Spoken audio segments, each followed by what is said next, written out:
What happens in Georgia gets revealed one by one as the facts are unsealed. From the pit comes what they don't want you to see. When the daily nugget of truth is dropped with your host, BKP. All right, folks, it's Wednesday, right? Wednesday, February 18th. 2026. I'm your host, BKP. You're watching BKP Politics. Another little nugget of truth. BKP Politics here in Georgia. VoiceOfRuralAmerica.com. Let me start out by saying thank you again for all the prayers and well wishes and the messages. Thank you to our friends in northern Idaho. Yes, we focus right now. We're focusing. The show direction is Georgia politics, and someone might say, "Well, why would someone from northern Idaho watch something about Georgia politics?" Folks, we are here in Georgia. We are the soap opera of politics in the nation. Almost everybody is zeroed in on Georgia. We have viewers all over the country, internationally. So, hello, Northern Idaho. I won't do that again. So, yes, I have a hat. I broke my arm just to not to go through it every single day. I broke my arm, and I have a sling, a splint, and I'm powering through. Now, let me say this before we really get a jump into today's program. Share this with your friends. That's how we grow organically, because I do not carry, you can't buy a narrative, okay? So this is not Wheel of Fortune, Georgia politics, where you can buy a narrative and send me so much money and I'll carry the bucket of water a certain way. Can't do it here. So we don't carry water for any politician. We can't stand political stunts. Now, that does not mean we dislike individuals. We call out political stunts. I don't like when people are trying to further their political career. I can't stand a political career. Okay, I am a Republican, but I can't stand the for the good of the party. No, I live my life. I bring the program. I study for the good of the nation, our country, the republic for which it stands. And it's not really for me any longer at my age. I know, 39 years old, but it's really not. It's for my kids and my grandkids. And I say that sincerely. Okay? And I'm going to show you, I don't get angry, but I get kind of upset when some of you, I'm going to say it nicely, think politicians care. Right? Now, on one hand, they talk about reducing property tax and ending homestead property tax in Georgia. On the other hand, they talk about eliminating state income tax. They will call themselves fiscal conservatives, and they're not. They're trying to redefine what a conservative is. We won't allow it here, all right? But that being said, they will waste your money and never think twice, and then want to lead you to believe they care. We'll show you that. So, as we always do, all right? First of all, our Substack, Vora, V-O-R-A, Vora, at BKP Politics. Share that with your friends. Rumble, Voice of Rural America. We post this every day. YouTube, Voice of Rural America. X, Voice of Rural America. Facebook, Voice of Rural America. We post our videos every day. In Substack, I write an article to go with the video. So, we always like to remind everybody,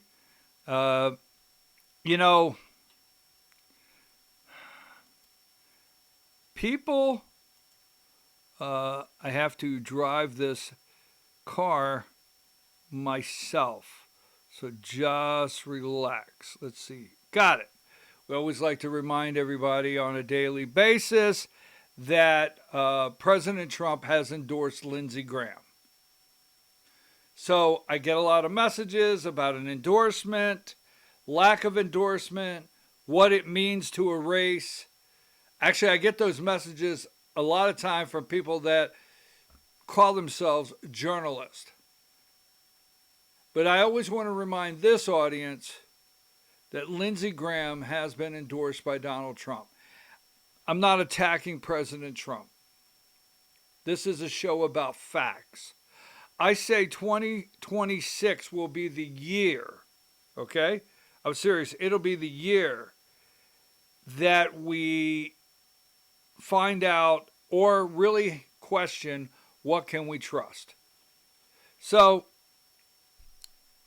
President Trump has diminished the value of an endorsement.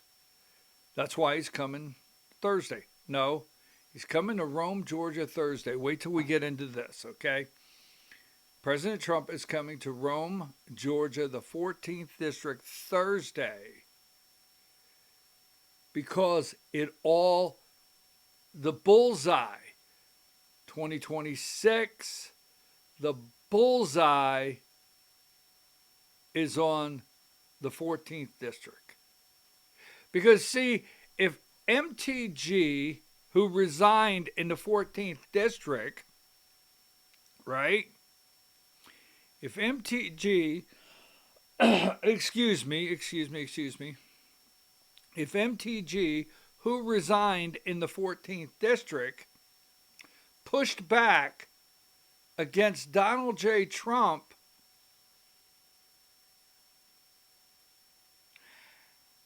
and wins, let's just say it like this, I will explain in full detail, will that open the floodgate of pushing back against Trump?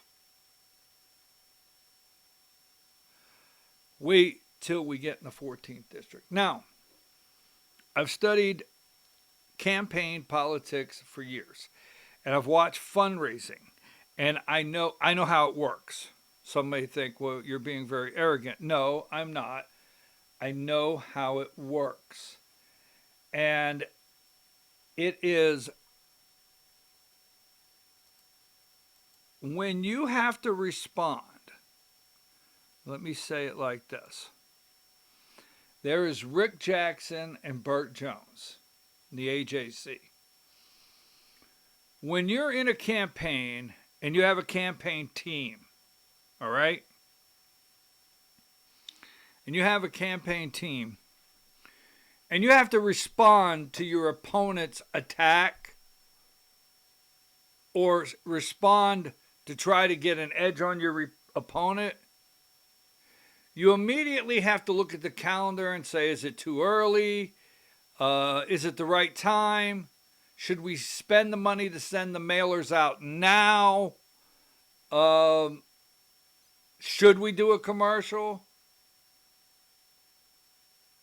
I mean, how should we spend the money that we have here?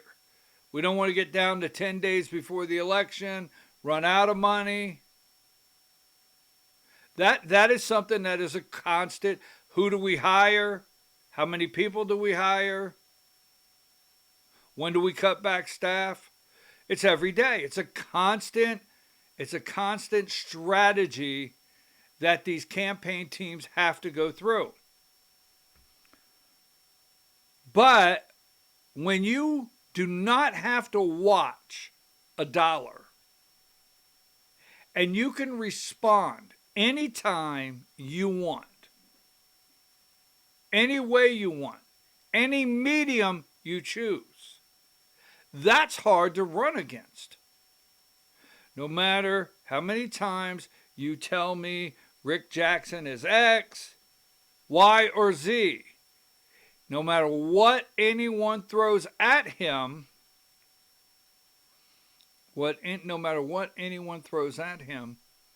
his team can respond. He's sitting on a team that he can hire anybody. I stood in a room and heard him say, I will spend, quote, what it takes. He did not put a limit on it. He put 50 million up front just to have it up front. Say, hey, you know, you go to Vegas, give me 50 million in chips. Doesn't mean you won't get more chips. Just saying.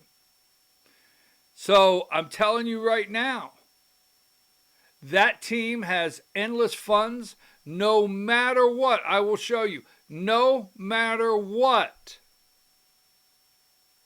Burt Jones throws at his campaign. He can instantaneously mailer, change his commercial, put a new one on the TV, send out a text message, or maybe even put out new polling numbers. Now, I can call for well, let's not do that right now. But yesterday, two more. These are not cheap. These are not cheap. Rick Jackson, two more in the mail. I have another one. I'm not really getting them from Burt Jones. I haven't received, I don't remember one from Raffensperger, maybe one from Carr. I don't know that I have. So we're going to go through that. Yes, some new polling's out.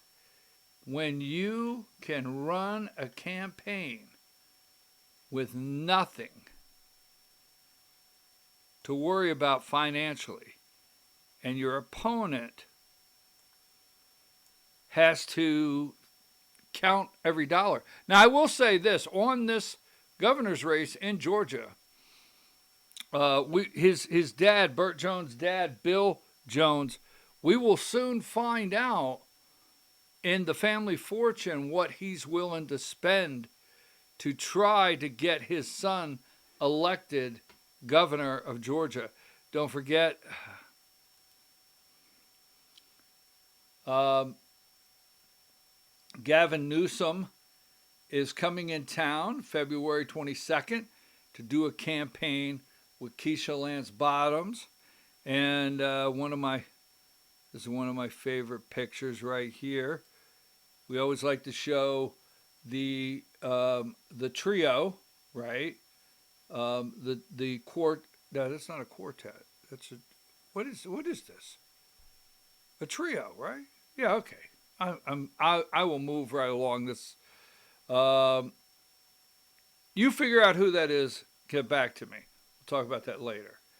Now, last night.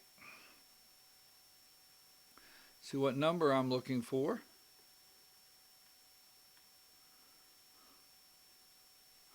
Last night we had a special election. And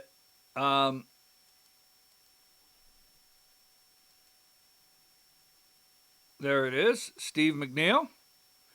And Steve McNeil won the 18th district. The 18th district down there in, we'll call the center of it, for the Georgia State Senate. He won the 18th district. Let's just go there. Congratulations, Steve. Nice guy. And this is the turnout. So, Georgia State Senate 18 runoff. And this is where I want to go into a couple things, all right?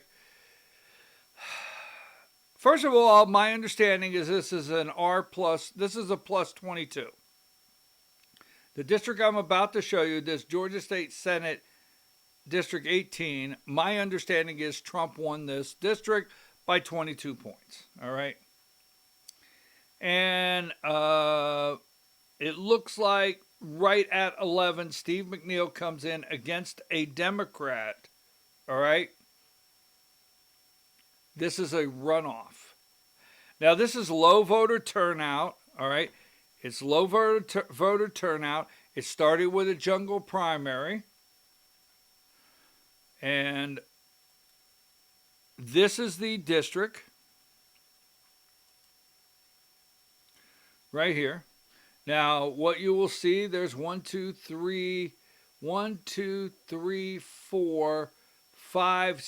counties in this district. 2 counties went blue, right? 2 counties, Peach and Houston County. I think that's Warner Robins. Is it Warner Robins? But anyhow, those 2 counties went blue. The other 4 counties, now I know I'm hearing about voter turnout, but stay with me. I'm going to show you something, okay? They are pink. They're not ruby red. They're pink. It's not just showing up on the screen that way. And the reason they're pink is because they were not a blowout for this election. Now stay with me. This all has a meaning when I get done. So we have Bibb County. Republicans came in. Crawford County. Houston County, Democrats came in. Monroe County, Republicans came in. And then you have Peach County and Upson County. Okay? Upson County, Republicans came in. Peach County, Democrats came in. So you've got 1, 2, 3, 4, 5, 6 counties. First of all, a Democrat should have never been in a runoff to begin with in those strong numbers. Never. But we as Republicans refuse to get rid of the jungle primary. And this guy here, this is a fake, and I want to say this. This is a fake, and I want you to remember this guy as we go through this. This is John Kennedy. He's running for lieutenant governor. All right? This is a fake poll that he put out. Now, when we get to this, don't forget, anyone can buy a poll. You could do it if you wanted to. Call a polling company. They give you a price. You tell them what kind of sample you want, how many Republicans, how many Democrats, likely voters, registered voters. Geographically, you could geofence your poll. I want it here. You could say more men than women, 60% men. You could do all that.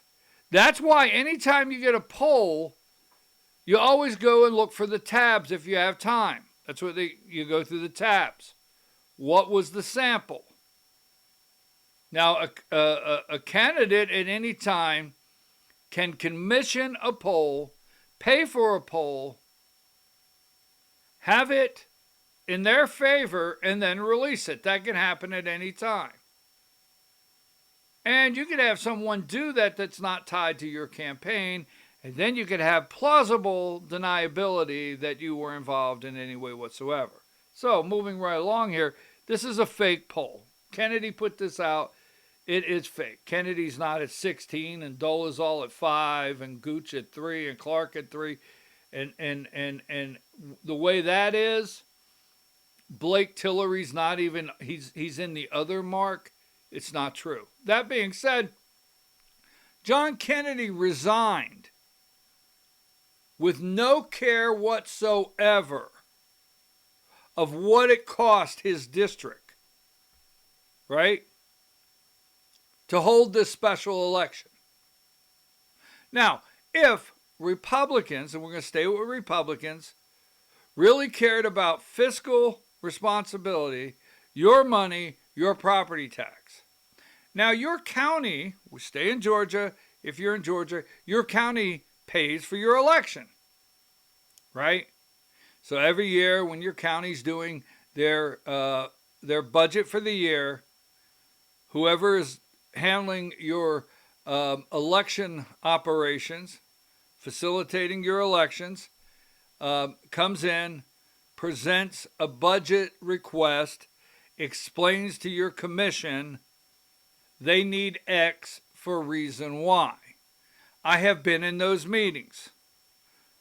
I have seen the county election administrator come in to a budget meeting, sit down, tell commissioners, I need an extra, $90,000 this year. Why? Well, I have X number of off-year special elections, and I have to put out all the machines. I have to open all the precincts. I have to abide by all the early voting days. And it costs this much. Now, on that yearly budget meeting, that is the yearly budget meeting that sets the millage rate that governs property tax. So it's not an enormous number, but stop thinking these people care. Because funding for your elections in your county, because you still pay for them. That's why I talk about federalizing elections. We'll get into that on a different day. I do agree with voter ID, but at the same time, your county administers your elections here in Georgia. And you and I pay for our elections. So every time there's an election, no matter what it's for, we pay for it out of our property tax. The whole setup, everything. So this guy doesn't care. That's my opinion. He quit to run for lieutenant governor so he could raise money in his campaign. This is John Kennedy. I have no use for him. Now, so let's do this together. Now, a couple years ago, I was in a room, and I'm going to say it was maybe even 10 years ago. We'll go that far back, right? But we'll go that far back 10 years ago. I was in the room when I think this individual told the chairman of the county it cost $38,000. So let me see. I'll find a calculator. So we have 6 counties here. We're going to say 40,000. We're going to be very conservative because we know how to do it here. So we're going to say 5 of the counties was $40,000 to set up for the election. Okay, now, and then one of the counties, Bibb County, as we're making this, that's a big county. We're going to say that one cost $80,000. So we've got $280,000 for that election. $280,000. Now, I don't know if the cost is the same for the runoff. I don't know. I don't know if since you've already got the machines out and unpacked and you've already, I don't know exactly. But for blank and giggles, let's say both of them, let's call it 250 and 250. That election cost property tax down there, cost those counties, cost the good people, so he could run for office $500,000. $500,000. Now, in Georgia, you will see every legislative session, every election integrity, it's like a Reese cup, chocolate and peanut butter. Why can't the people that are talking about saving you on property taxes, it's not a big number, and the people that are down there talking about election integrity, why can't they bump into each other, go in the lawmaker's office and say, hey, you could save us a couple dollars back home if we didn't open the door for 5 splost elections, this special election, all these jungle primaries, runoffs. But no. Where has our Republican Party been over all these years? And now, not only has this cost us an enormous amount of money throughout the years that we never addressed, it's also with our policies or our bad policies as Republicans, it's also put Democrats in a very competitive position. That's the results of what we've done with the way we handle our elections in Georgia, among many other things. Because remember, hold on here.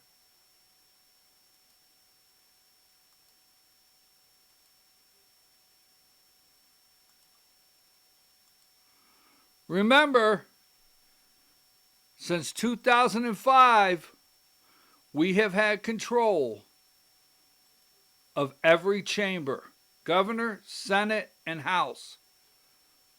21 years.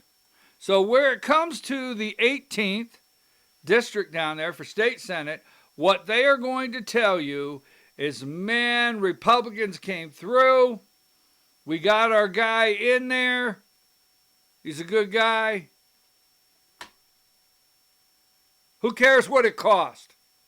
And the reason I bring that up, now Marjorie Taylor Greene, she bailed on the 14th district. She's not finishing her term. You do realize this will result, the 14th district, in 4 elections. Election, runoff. Election, primary, runoff. Probably. Exactly. I will estimate with all the counties having to do the special election, jungle primary here in the 14th district, easy $1.5 million. Let's say it's another $1.5 million for the runoff. Easy $3 million. But don't worry, that's nothing. I don't know exactly why you people get that worked up, because they're working on property tax. Oh, we'll have a little story on that later in the show. So let's move along to, that's congratulations to the new state senator, Steve McNeil in the 18th district. Very nice guy. Congratulations. I have to say congratulations to the 18th district, not for just getting Steve McNeil elected, but for getting rid of, finally, once and for all, John Kennedy. Where's that one at? I mean, I have to do it. I got to show the people down there. And one thing that irritates me, and not that they all do it, but one of the things that irritates me the most is they put these things out like you'll fall for it. And I always say, if someone will do this, there's some things these politics, if someone will do this, what's their credibility going to be in the office if they win for you and I? What's going to be the credibility? So again, for the 18th Georgia State Senate District, congratulations. You have a new state senator, you got rid of John Kennedy, and now all we have to do is keep him from being the next lieutenant governor. Now, where are we going to go from here? Let's go to the governor's race. This one will be brief because we have to get to the 14th district. Wait a minute. The quiet part has been said out loud. Oh yeah, the dam has broken in the 14th district. Fuller is a wreck. He's a wreck. Major misstep last night in a forum. I'm not going to take the issue. I'm not going to take the issue and elaborate what the subject matter is, but I am going to tell you he could not hold his composure, and he attacked one of his opponents where he should have just held himself together, and he didn't. He knows he's in a mess because he has the polling. Wait a minute, I'm not there yet. Let's go back to the Georgia governor's race. And excuse me. All right. So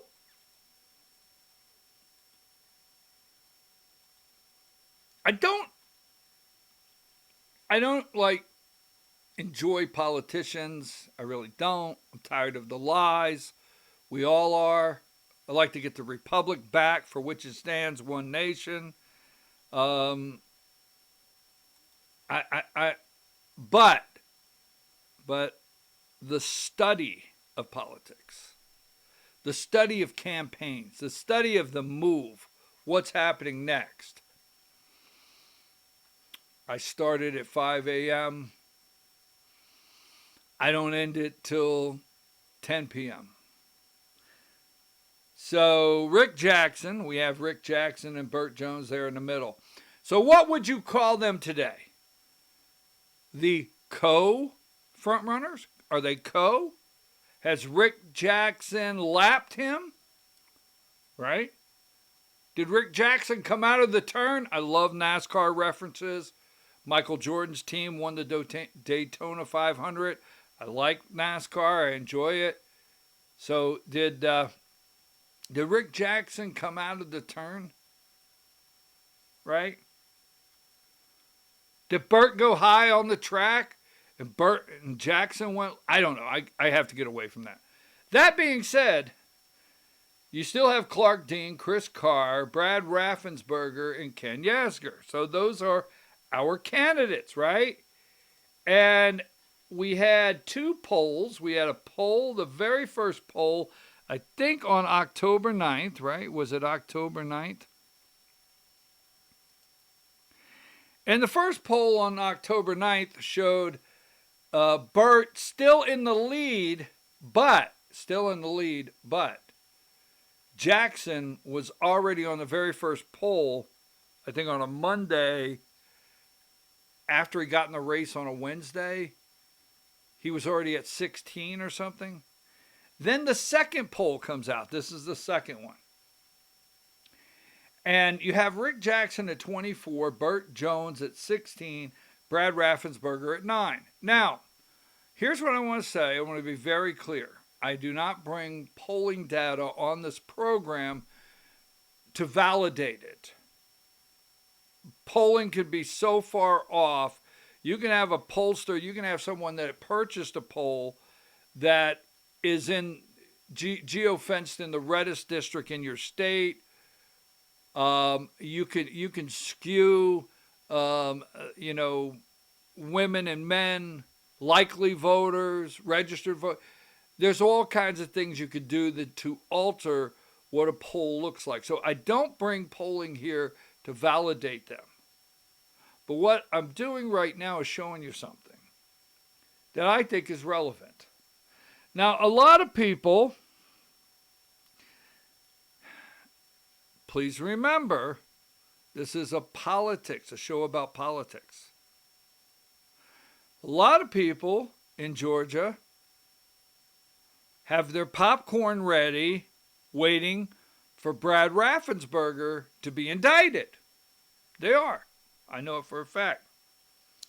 They think on any given day that there'll be a warrant for Brad Raffensperger's arrest, and he will get indicted, and he will have a mugshot just like Donald Trump did in Georgia.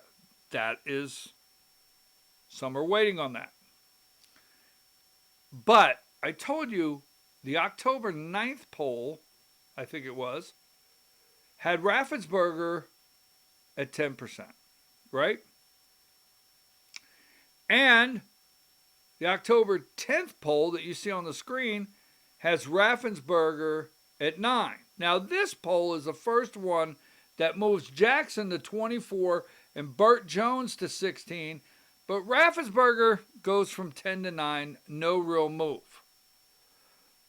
Yesterday, this comes out. A Rasmussen, and again, we're not doing it to validate it, a Rasmussen poll comes out, and it brings Jackson into a little adjustment from 24 to 22. This one does. But it moves Burt down to 16, and it pushes Brad Raffensperger to 18 with Chris Carr at 10. Now, here's where we get into our little NASCAR analogy, right? Remember the other two polls I told you the other day. Would Rick Jackson and Burt Jones, as you can see them, this is what I thought could happen. Could they split the base and Brad Raffensperger draft up the middle? Could this NASCAR lead pull the Raffensperger car up into the second spot? Now, I know you don't like that, but that's what it shows. It shows, it actually shows Burt Jones in third place. Now, so the Jackson campaign, hang on there just a minute, they immediately go after, they immediately go after Burt Jones.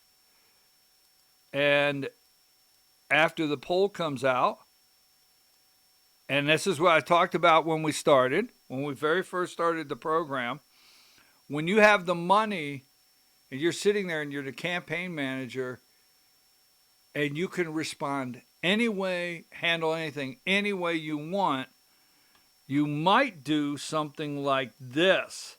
And I'm going to tell you, this is getting... I think I'm gonna die in this house. I think I'm gonna die in this house.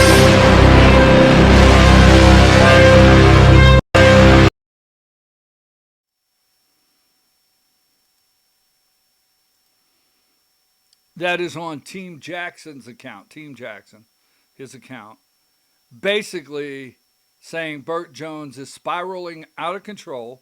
The campaign is spiraling out of control. This is what they're saying, okay? They're taking this new poll, and the reason they put that up there like they did is they wanted Burt Jones to look like he's dumbfounded. He's shocked. He's caught off guard. How could this happen to me? That's the intent. All right? It just is. Now, that being said, hang tight here. We have the polling, and we have Brad Raffensperger, where? In second place. Now, let's get into some of the things with Rick Jackson for just a minute. Because again, he has the money no matter what. And I'm going to show you some things that Burt Jones has responded to, his campaign, but Jackson just is swatting some of it like a fly. And I'm not joking. So remember this. This was bad. Because now when polling comes out, this is bad. Because remember, the young man over in the 14th district, he's a very nice young man if you don't know him. His name is Cooper Jacks. Okay? Been in politics, I think, since he's 14 years old. He's a good little guy. I call him a good little guy. He's a young guy. I like him, okay? I got nieces and nephews his age, and I like the guy. Now, Cooper went on his Facebook page, and he put up an unscientific poll. He put up a poll. Right here it is. You could go from any state in the United States and click on it and vote. You could vote as many times as you wanted. You could just keep voting, right? There was no block of an IP address once you voted one time. And he released this, okay? Burt Jones, 47, Chris Card. Now, Donald Trump grabs it.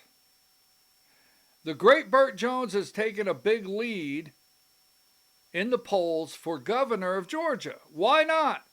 He has been a great lieutenant governor. Go, Burt, go, President Donald J. Trump. Nothing about this poll is real. Then Burt Jones goes out and tweets this out and thanks the president for his support. This should have never made the light of day. Now, like I said, I like Cooper. He's a nice guy. But this should have never made the light of day. Now, here's what's interesting. Here's what's interesting, because there's no coincidence in politics. So let me get this. I think I wrote it down. All right. I got it here somewhere. Bada bing, bada boom, bada bing, bada boom. Where's it at? I think they put that out December 2nd. That was put out by Trump around December 2nd. Now, there's a reason we're talking about this. What did they know and when did they know it? This is Watergate. So, we brought this to you yesterday. Rick Jackson put out a flyer. A lot of people have tied him to Jeb Bush, and they're tying him to Jeff Duncan, and they're tying him to Nikki Haley and Mitt Romney, and they're claiming he never did nothing for Trump, and he is a never-Trumper. Oh, you're going to find out who the never-Trumpers are when we turn that corner. They claim he's a never-Trumper, okay, all the above. And so he puts out this first flyer, and it says, Rick Jackson is Donald Trump's biggest supporter in Georgia, donating $1 million to his political effort. Not his political campaign. No, not his campaign. Political effort. Efforts with an S. All right, so what's that got to do with that last poll? This is interesting. Now, that poll that Trump pushed out and Burt Jones pushed out was in December, I think around December 2nd. Rick Jackson, that is correct. When it says that is correct at the beginning, I type my question in, and as usual, I'm correct. That is correct. Rick Jackson, the billionaire founder and CEO of Alpharetta-based Jackson Healthcare, recently confirmed donating $1 million to Donald Trump. Okay, all right. Here's the interesting part of that $1 million for his efforts. The donation, the $1 million contribution, was made to a Trump Political Action Committee in December of 2025. Dun, dun, dun, dun, dun, dun. I may change hats. I may put just one more thing. I may put this one on that says Columbo. That's what it says, Columbo. A friend of mine got me this hat. He had it made. Just one more thing, Columbo. So, dun, dun, dun. So, December of 2025, Trump blows up just a nonsense poll for Burt. Burt Jones, Lieutenant Governor, goes on there and retweets it and thanks the president for his support. Then in December, Rick Jackson sends Trump's political action PAC $1 million. Wait a minute. Now, this is where you come in. I want an answer. I can't give you everything. You're not getting everything. Now you have $14 million spent. Georgians for Integrity. Hold on. Let's just go ahead and see. Let's see what it tells us. Okay, let's see. Maybe I can do it here.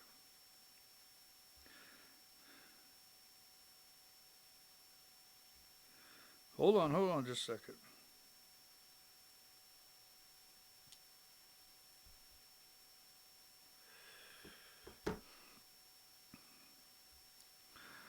When did Georgians for Integrity, Inc. start running negative campaigns against candidate for governor of Georgia, Lieutenant Governor Burt Jones.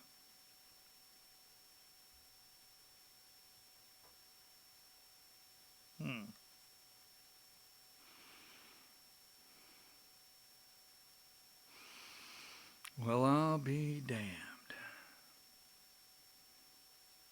Late November. Georgians for Integrity began running negative campaign against Lieutenant Governor Burt Jones late November 2025. I'm just putting everything. I'm solving. I got a crime board. That's the way I do. I whiteboard it. Okay? So, escalated by late December 2025. So, late November 2025, Georgians for Integrity, they have spent about $14 million. Can't find out who they are because they are... Now, the ads that they're running are not inaccurate. Burt Jones's family ties to that project on Interstate 75 in Butts County is realistic. The hospital, the data centers, that's all realistic. We'll get into that later. But they spend about $14 million. They start late November. We can't find out who they are. They're a Delaware corporation.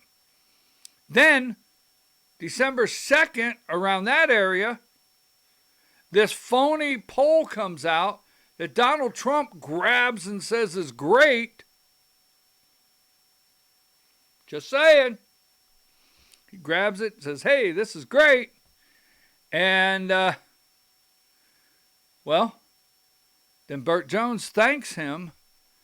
And then in December, early December, let's see, Rick Jackson gives Donald Trump $1 million. A lot happened at the end of November and early December, did it not? Just saying.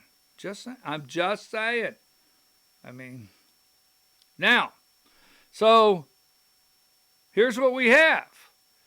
We have war of words. Right? Now, I don't know anything. I want to be very, very clear. I'm not making an accusation. But I know the AJC. And it seems like Rick Jackson is not only running the day on WSB, AJC, WSB, running the day on all the networks, buying flyers, right? Mailers, text messages, TV, you name it. He's also a major advertiser on the AJC, and he seems to be running the day as the co-frontrunner. So Lieutenant Governor Burt Jones and billionaire Rick Jackson are trading blows on the airwaves, social media, and campaign trail. Rick Jackson, all he has to do is tell the AJC something and they print it for him.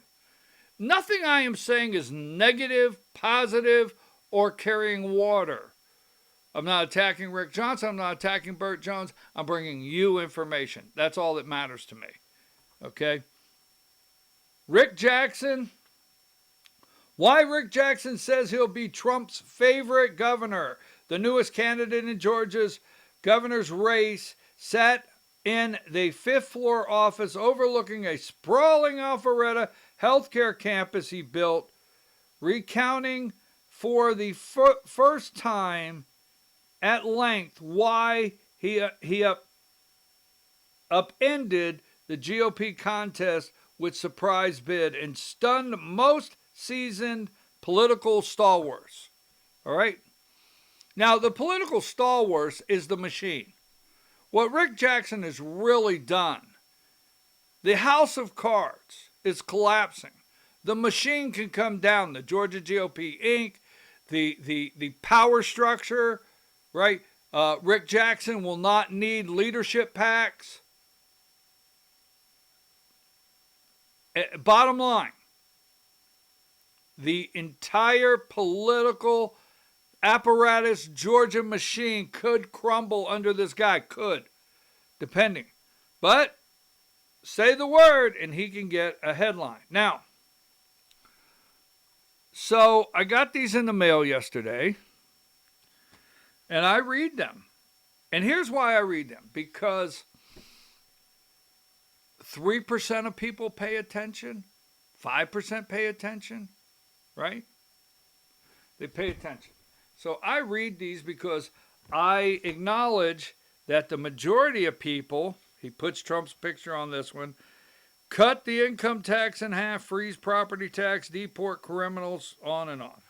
And I know most people read these that, hey, sounds good to me. What I try to explain to people, people say, why are you still putting out mailers?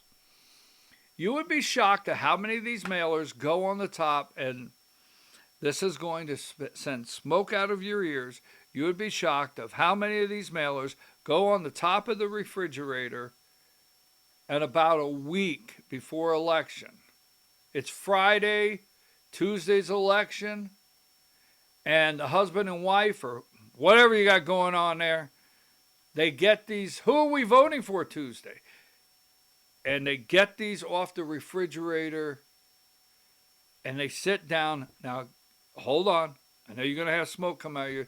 They sit down and they're like, well, now I like this one's dog. I really do. And the family is just beautiful. You could just tell in the picture, just seems like this family, what? And this sounds like a real conservative. So I don't know jack squat about the individual, but Tuesday I'm going to go vote. So here's what I want to read to you. I read these, and this caught my eye because I thought it was interesting. Now, I say this over and over, I'm not attacking Rick Jackson. I would go sit down in his office and do an interview tomorrow respectfully. I'd actually like to meet the guy. I did shake his hand. And I have shook Bart Jones' hand, period. So I did shake his hand, but I'd like to meet the guy. Georgia first. That's what it says in the top here. Georgia first. When COVID hit Georgia, Governor Brian Kemp called Rick directly to help supply doctors and nurses. Rick delivered. Well, let me tell you something. Uber Eats delivers. And you pay for it before it gets to the door. Yes, don't get mad at me. There's a lot of people that deliver when you call that will take an order, fill the order at a cost. Now there's the, you delivered and you say, don't worry about it, we'll square up later. Just give me something. Now, I'm not saying that he should not have gotten paid. Very clear. But the way this sounds, Rick delivered, making sure Georgia came first, even when it would have been more profitable to send resources elsewhere. So the way I study this, these people are professionals. They're professionals when you get these in the mail. It has the manipulation that he didn't make. It sets the tone that he didn't make a lot of profit. And he could have done the same thing he done in Georgia somewhere else and actually made a lot of profit. But because it was Georgia, and I get that, okay. Even when it would have been more profitable to send resources elsewhere. So, okay, sounds like Governor Kemp called. The state had a need. One of our citizens responded and did the right thing, and we appreciate that. But the state contract, no bid, no questions asked, was $40 million. No questions asked, just get it done. In 2020, Jackson Healthcare subsidiary received a no-bid contract for the state of Georgia to supply medical workers during COVID-19. Now, I'm not saying this is not necessary, okay? But of $40 million. By September 2020, the state had paid the firm more than 40 million.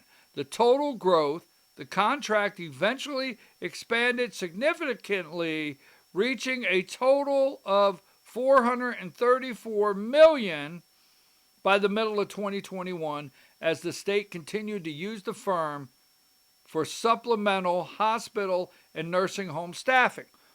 I think that's great that he was able to step up and help us in our need.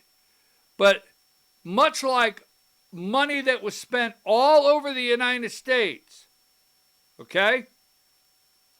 No questions asked. I know a courthouse. Very small courthouse, not Fulton County, very small courthouse in a rural county where someone went to work and said that they were in line at the grocery store. I'm just making this up right here. In line at the grocery store, the person tested positive for COVID. Remember contact. Remember contact? Oh my God. Are you sure? Yes, I'm sure. They have COVID. The person that was, they sent him home while I was at the You got to go. We got to sanitize the courthouse. One individual may have tested positive or had contact, had to send home. They shut down the courthouse, sanitized it, meaning spraying with Fantastic and wiping it down with a cloth. Truly, $67,000, no questions asked, paid the bill. That happened all over the United States. As I've said to you before, I will tell you what, I wish I owned a plexiglass factory in 2020. Now, moving right along, I'm not telling you this is terrible, but when you get this, he might have been able to get 490 million out of another state, but he did get 434 million. It wasn't free. Now, as we're moving through here, what is Burt Jones doing to respond? Burt Jones is responding this way. The Jackson 5 ad. Now, I've said this over and over where he's trying to tie him to Mitt Romney and Nikki, and he did give money. This is not that this is not accurate, but this is the response that he has. And then we have, I said this yesterday, and I really don't want people to get upset with me. I'm serious, I don't. This is right here. Lieutenant Governor Burt Jones celebrate Senate passage of the largest income tax cut in state history. That's February 12th, 2026. All right? And then when all, then Lieutenant Governor Burt Jones' statement on the lack of Fulton County transparency. I asked this yesterday. I said, why is Burt Jones not running on, its record? Why does he put on TV, I'm Burt Jones? And today your children are going to school and they're enjoying this and you have this in the state and we're number one at this and whatever because, in the last 3 years as lieutenant governor, I made you promises. And I kept my, where are those commercials? I mean, I don't dislike the guy, but how is he running for governor with a lack of something to run on where he's not running commercials? The commercial I see is the one where he's reminding you he's endorsed by Donald Trump. And right now, this legislative session is do or die, and the state Senate is trying to pass all kinds of things, send them to the House. John Burns, where I show you later, they die. So why not have something to run on? Now, they are trying to attack, and this is where I got to earlier. I'm going to show you something. They're trying to attack Rick Jackson, because they went to town hall. Now, we're not getting into that right this minute, but they went to townhall.com, not a real reputable site of their where they get their information. They went to Breitbart. They have put out things saying that Rick Jackson supports transgender mutilation of children. Rick Jackson supports abortion by some of the pro Planned Parenthood people that have put ads on his work board. You've heard this. But this is a campaign. That money's not a problem. Watch this ad right here that Jackson is running on TV right now. Rick Jackson, the straight-talking, Trump-supporting, self-made outsider, tells it like it is. I took beatings from an alcoholic parent and went hungry many, many nights. But the abuse some kids face today is far sicker. It's mutilation, irreversible. Those who would change a child's gender to alter their sex won't just face the administrative fines of today. As governor, I'll put them in jail. Rick Jackson.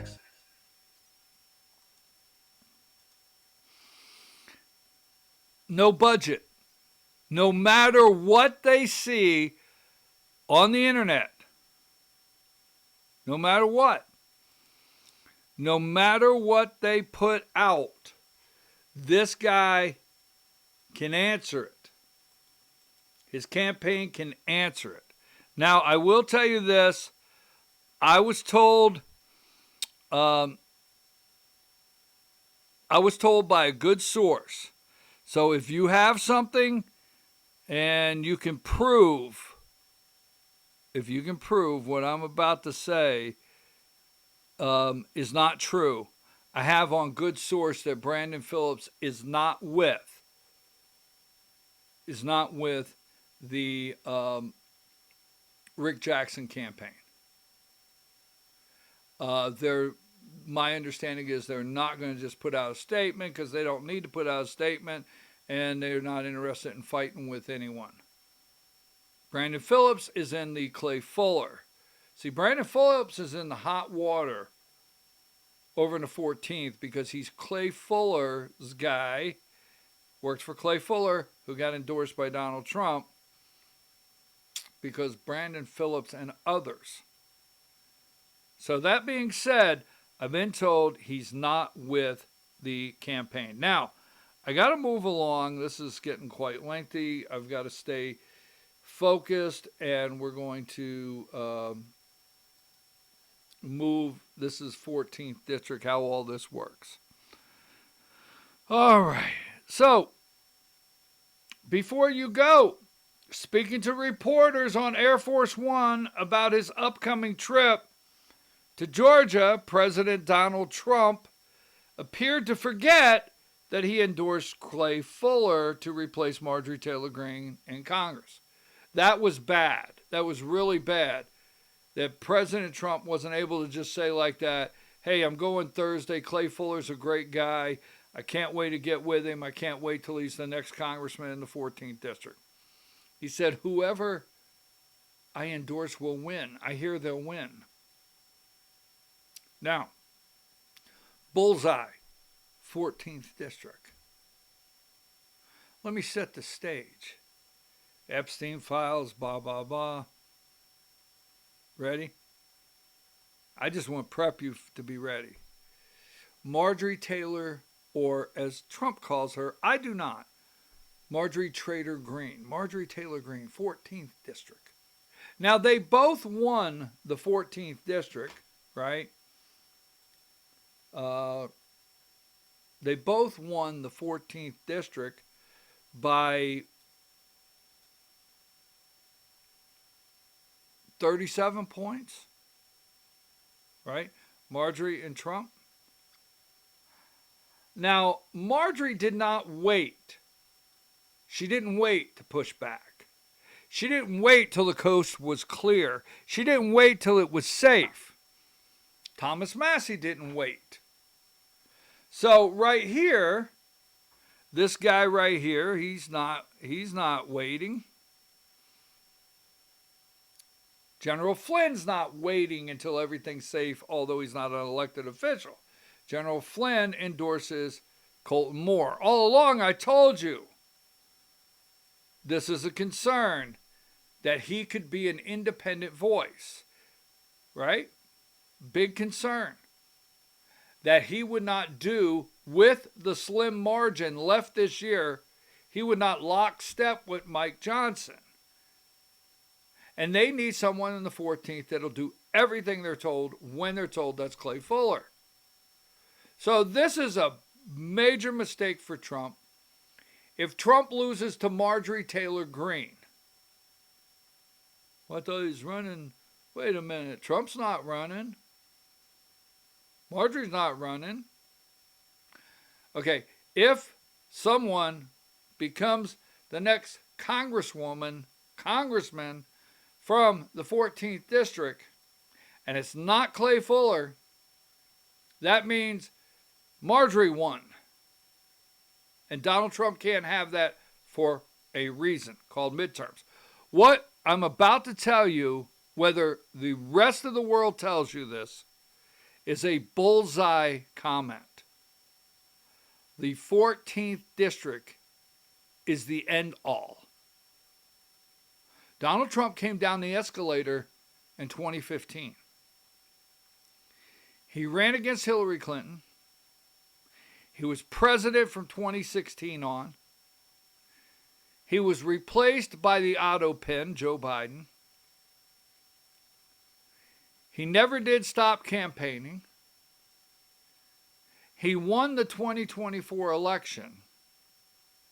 And from the time he won his first election until now, never Trumper, coward, establishment Republicans have lived in fear.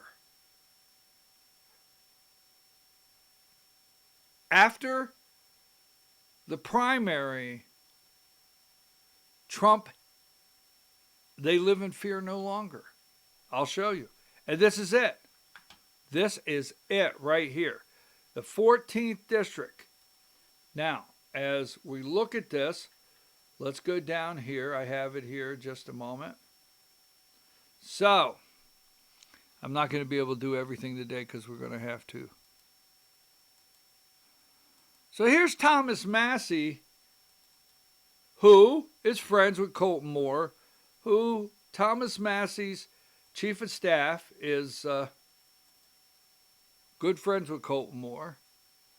He does an article in Politico magazine.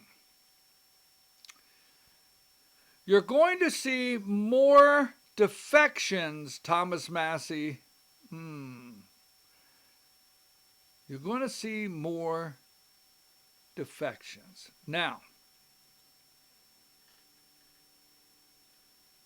let's go to the next one here.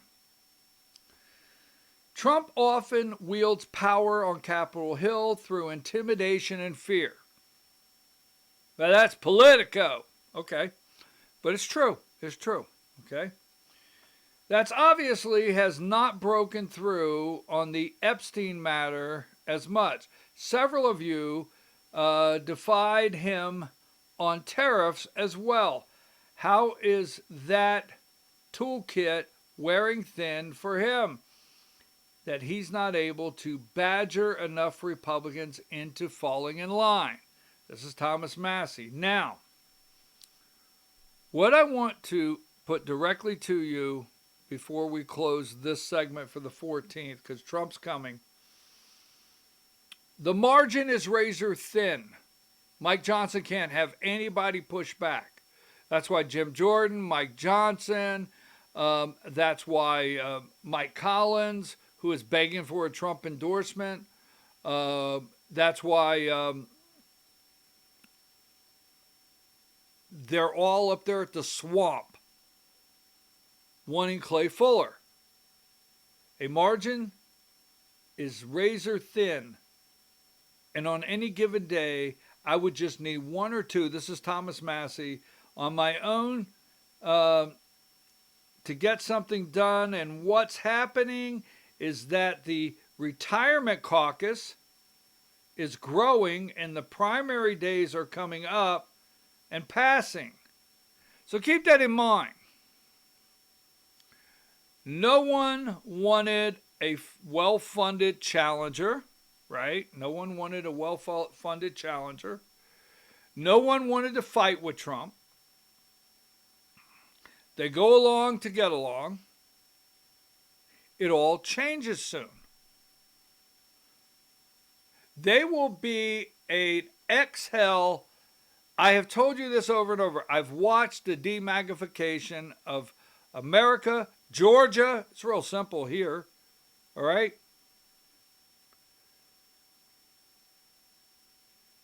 Once we get past, now listen to this quote. Once we get past March, April, and May, which contains a large portion of the Republican primaries, I think you're going to see more defections. And what he means by that is, if you're sitting out there and you're running for office and you're in a safe district, you're a Republican and you're in a plus R, a really strong plus R. And if you win your primary, you basically have won the election in November because the Democrat doesn't stand a chance. And there's several districts across the United States like that. So all you got to do is win your primary. Now, what you don't need is you don't need Trump or other shadow political PACs. You don't need them funding. You don't need them funding, right? Primary opponents. So you shut your mouth. You don't say anything. Once the primary is over in March, April, and May, for the most part, those Republicans that will automatically win in November will exhale, and what he's saying is we're going to have a lot of defections after that. There's no more worried about what Trump thinks. There's no more, so that's what the White House said. I'm serious, it's coming. Because quietly and privately, people are telling me they agree with me. This is Thomas Massey. And so there are people who plan on running again who will be past their primaries and certainly past the date at which the administration could put another Navy SEAL up to run against someone. That's what they did against Thomas Massey. All right? So he says it out loud, right? He says it out loud. And so Trump knows this. And he knows if he loses in the 14th, Burt Jones knows that if Trump loses in the 14th and he has to try to, meet Rick Jackson's spending levels, he's done. So the midterms, you see, Trump needs the Republican House caucus, all the people that are running for office. He needs he needs for them to see him as still the power broker. But lordy, lordy, you do not lose to MTG. You don't. And that's coming up Thursday night. Watch what happens. Now, the State of the Union is coming next week. All right? And Marjorie Taylor Greene,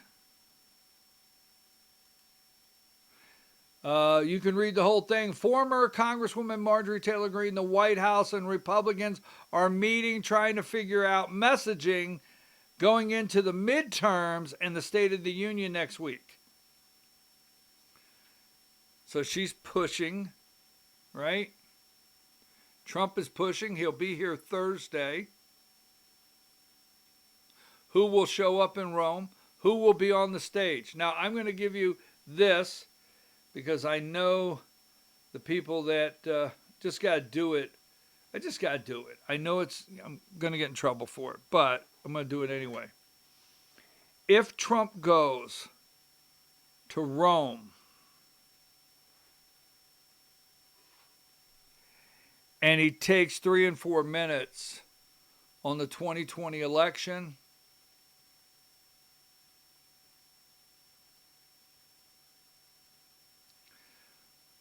if I have to, send me a message, 706-889-9700. Text me, email me. Just come right after me, okay? But if I have to get messages from you, go ahead. If I have to explain to you where I stand concerning the 2020 election, we have the tape. Go look up the tape for years and the work I've done.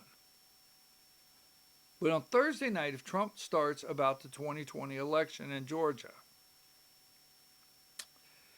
just saying. Now, if he comes here Thursday and Brad Raffensperger's indicted, that could be different. So,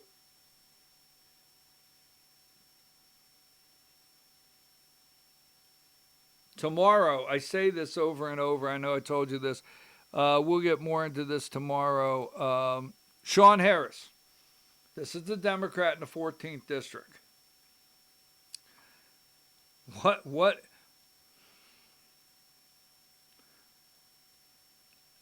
I don't think you're ready for this, but I'm going to give it to you anyway.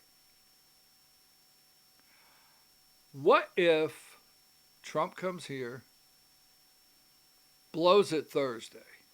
I know, easy. Stop throwing things at the screen. We're talking politics. Well, what if he comes here, rambles, blows it Thursday? He's got Burt Jones. Now, Burt Jones, I don't care what you say. I know these guys. I would say Burt Jones is a nervous wreck of going over there and him calling Burt up on stage and saying something, or the AJC, I don't like the AJC, but the next morning, the AJC writing an article saying, Trump says blah, blah, blah, while his endorsed candidate for governor is in the audience, Burt Jones. I mean, I'm just telling you right now, their nerves are shot what he's going to do. So what if Trump comes and does that? And the next thing you know,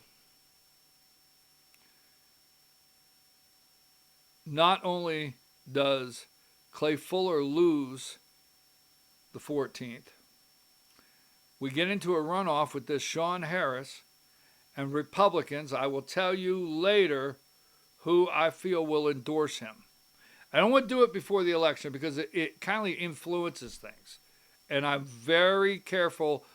I don't do anything that I'm not for sure that would alter your vote. So I'm going to wait till that morning.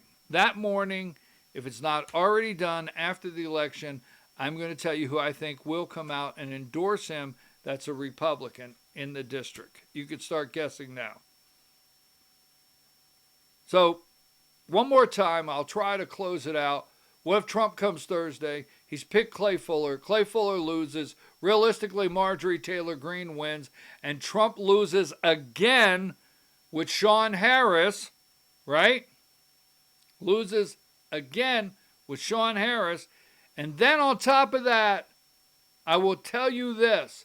Get ready, because if you think for 1 minute a strong number like John Burns and many under the Gold Dome are not waiting for the primaries to be over so they could say going into November to try to save some of those seats in those areas Democrats could steal that they never liked Trump in the first place, mark this day down. And I will tell you again tomorrow so you can mark it very clearly what's about to happen in Georgia with the I pretend to be a Trumper, but I'm really a never Trumper, and we'll give you the second verse tomorrow. Fact. Now, before we go, I will get into Dolezal later because I have to do a whole segment, and it's very upsetting to me. Trisha Pridemore, all right, Trisha Pridemore with the PSC says she's not going to run for re-election in 2026 for PSC. She's not going to, because the Republicans have already lost to 2 Democrats. So a third Democrat, because I think on the PSC race they may have enough dirt, have enough dirt on her for that race that Democrats could take control. The 5-member board could go 3-2 Democrat. If she runs again, I hear they may have dirt on her. But if you got dirt on you, or possibly you're a little dirty, possibly, then run for Congress. Where else should you take it? So, possibly, we don't know. We didn't say that. We did not stamp that as validated here. It's just what we hear. I can get it off the internet. You want to go there? We'll go there tomorrow. But Patricia Pridemore, we hear, is going to announce a run for the 11th district where Barry Loudermilk has retired. Right? Well, we hear Brandon Beach. Now, when Brandon Beach announces he's running for the 11th district, he doesn't live in the 11th district, we will be very clear and we will show you. Brandon Beach cannot be trusted. He cannot be trusted. Brandon Beach, Georgia, I hate to break it to you, Brandon Beach is our Lindsey Graham. He is. Now, this guy here, great guy, only guy in my entire career that I've actually said endorse. Only guy in my entire career. And some people ask me, do you support this candidate? I will not. I'll be cautious in the way I handle the 11th district because of my comments to Christopher Moore. He's an amazing guy. I know him in Pickens County. Yesterday he went down and met with Frank Reynolds. Frank Reynolds is the sheriff. That's Chris in the middle, and his chief deputy right there. Yesterday he went down and met with Frank Reynolds, the sheriff of Cherokee County. Spent about an hour talking with the sheriff there. He's out there campaigning. Check him out, Mora for Congress, Christopher Mora for Congress. Send me messages if you have any questions. And let's see what we have here to close the show. Tomorrow we will talk about this because I have to do it in great detail. Property tax pushback. I can't leave you hanging. I've got to do this in detail. We'll do it tomorrow. The Georgia House Committee got an earful Tuesday from local government and school officials concerned about Speaker John Burns' proposal to eliminate property taxes on primary single-family residents. Wow. So, HB 518. Capped property tax. But what happened? ACCG, right? The Association of County Commissioners of Georgia, the GSA, GMA, Georgia Municipal Association, the GMA for cities, and then the State School Board Association, they all swarmed with their lobbyists and said, you can't do that. You can't cap that. We need property tax money to grow our behemoths. You can't do that. And they gave them an opt-out. They're doing it again, folks. We'll talk about that tomorrow. Let's see what else I have. So, oh, by the way, we'll talk about this tomorrow. Gaming and Leisure Properties, Inc. Gaming and Leisure Properties, Inc. reached an agreement with Macon-Bibb County to buy the former JCPenney building at Macon Mall for $20 million and completely revitalize the space. Company executives added, if or when casino gambling is legalized in Georgia. So we don't have casino gambling yet, but what you do need to know is these gaming and leisure companies, these companies have all come in and bought locations all around the state because they've been promised that it's coming. And it's not just sports betting. Quit saying sports betting. It's not. We'll get into that tomorrow. And I am leaving on this one here. I'm going to look at my notes. Let me look at my notes for a minute. All right, let's see. I covered that. Rasmussen. We'll do that tomorrow. You know, Trump won with MAGA. I want to talk about that tomorrow. The lanes. The lanes that Trump won in, that if we don't get back in those lanes, we got a serious problem.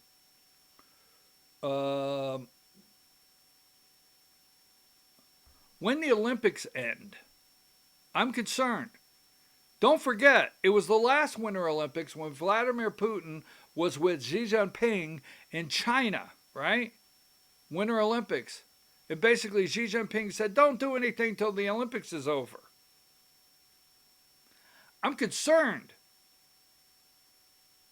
about the end of the Olympics. You want to bring the Clintons in to testify? Let Hakeem Jeffries get control and see how fast Trump and some of our friends get called in. Redefining conservatives.